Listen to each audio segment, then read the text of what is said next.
শুরুতে সংবাদ শিরোনাম আপনারা দেখছেন নিউজ 24 ব্রাহ্মণবাড়িয়া। চাপুইরে ইঞ্জিনিয়ার খালিদ হোসেন মাহবুব শ্যামলের পথসভা উন্নয়নের প্রতিশ্রুতি। ব্রাহ্মণবাড়িয়া সদর উপজেলার ১৩ নং মাছিহাতা মডেল ইউনিয়নের ৭ নং ওয়ার্ডের অন্তর্গত চাপুইর গ্রামে অবস্থিত চাপুইর আজিজুল হক উচ্চ বিদ্যালয় ও চাপুইর আলিয়া মাদ্রাসার পরিদর্শন এবং পথসভা অনুষ্ঠিত হয়।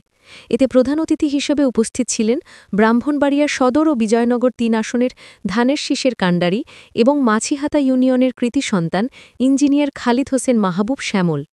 ১৩ সেপ্টেম্বর ২০২৫ শনিবার বিকেল ৩টায় চাপুইর বাজারে আয়োজিত এই পথসভায় তিনি এলাকাবাসীর সঙ্গে সরাসরি কথা বলেন এবং তাদের সমস্যার কথা শোনেন। স্থানীয়রা জানান, বিগত ১৭ বছর ধরে এই এলাকার স্কুল মাদ্রাসা সহ সামগ্রিক অবকাঠামো অবহেলিত। উক্ত সভায় সভাপতিত্ব করেন ৭ নং ওয়ার্ড বিএনপি সভাপতি শাহানুর ভূঁইয়া। অনুষ্ঠানটি সঞ্চালনা করেন আলমগীর চৌধুরী। প্রধান অতিথির বক্তব্যে ইঞ্জিনিয়ার খালিদ হোসেন মাহবুব শ্যামল চাপুইর গ্রামের উন্নয়নের প্রতিশ্রুতি দেন। তিনি বলেন, এই এলাকার শিক্ষা প্রতিষ্ঠান এবং রাস্তাঘাটের করুণ দশা আমাকে ব্যথিত করেছে। নির্বাচিত হলে আমি চাপুইর গ্রামের সার্বিক উন্নয়নে কাজ করব এবং এই অবহেলার অবসান ঘটাব। বিশেষ অতিথি হিসেবে উপস্থিত ছিলেন জেলা বিএনপির সিনিয়র সহসভাপতি জহিরুল হক খোকন, হাফিজুর রহমান মোল্লা কোচি, সাবেক পৌর মেয়র ও জেলা বিএনপির সদস্য, জেলা বিএনপির সহসভাপতি এবিএম মমিনুল হক, জেলা বিএনপির যুগ্ম সাধারণ সম্পাদক আলী আজ্জাম, সদর উপজেলা বিএনপির সাধারণ সম্পাদক ইঞ্জিনিয়ার আলমগীর হোসেন, জেলা যুবদলের সভাপতি শামীম মোল্লা, সাধারণ সম্পাদক ইয়াসিন মাহমুদ, সাংগঠনিক সম্পাদক আতিকুল হক জালাল, ওলামা দলের সদস্য সচিব ইয়াহিয়া মাসুদ, অ্যাডভোকেট আরিফুল হক মাসুদ, রাশেদুল হক, নাসির, জিয়াউল হক, শহীদুল ইসলাম হিরণ, ৭ নং যুবদলের সভাপতি মোহাম্মদ বেলায়েত হোসেন। এছাড়াও সভা আয়োজনে সহযোগিতা করেন মোহাম্মদ বাবুল মেম্বর, শাহানুর ভূঁইয়া, মোশারফ, হারুন ভূঁইয়া এবং আনোয়ার ও কামরুল ভূঁইয়া।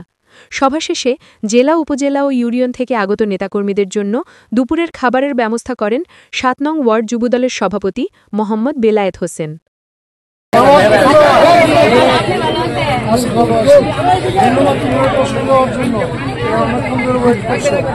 আমাদের গার্জিয়ানরা স্কুলে একটি ৩ সেক্টরের বিল্ডিং করার জন্য আমরা আমার তরফ থেকে যতটুকু আমি চেষ্টা করবো যাতে একটা বিল্ডিং করা যায়।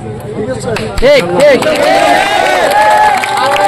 মানুষের ইচ্ছার বিরুদ্ধে জনগণের কে জোর করে আপনারা দেখেছেন, আমি ২০১১ সালে একটা উপনির্বাচনে অংশগ্রহণ করেছিলাম এই চাপুর গ্রামে। তার নিজের বাড়ির কেন্দ্র তো ছাপিয়েছে, চাপুরের সেন্টারও পর্যন্ত তারা ছাপিয়ে নিয়েছিল। নির্বাচনের দিন আমি এসেছিলাম, এসে দেখলাম যে প্রশাসনের মাধ্যমে এই সেন্টারগুলো সব তারা দখল করেছে। পরবর্তীতে ২০১৪ নির্বাচন,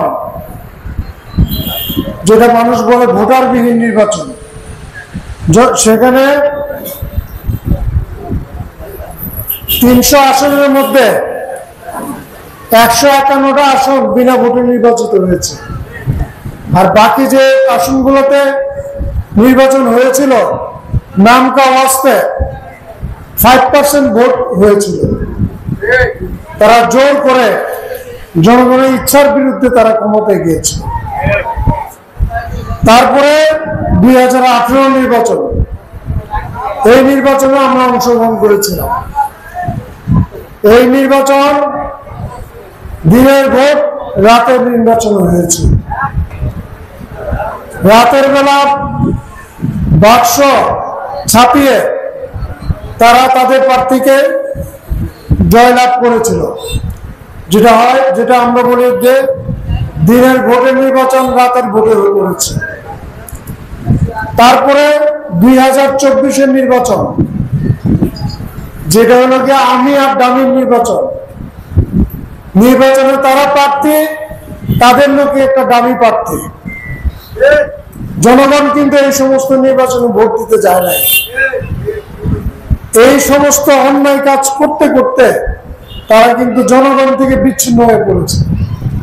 জনগণের কোনো মতামতকে তারা তোয়াক্কা করত না। স্বেচ্ছাচারিতা চরম পর্যায়ে গিয়েছিল।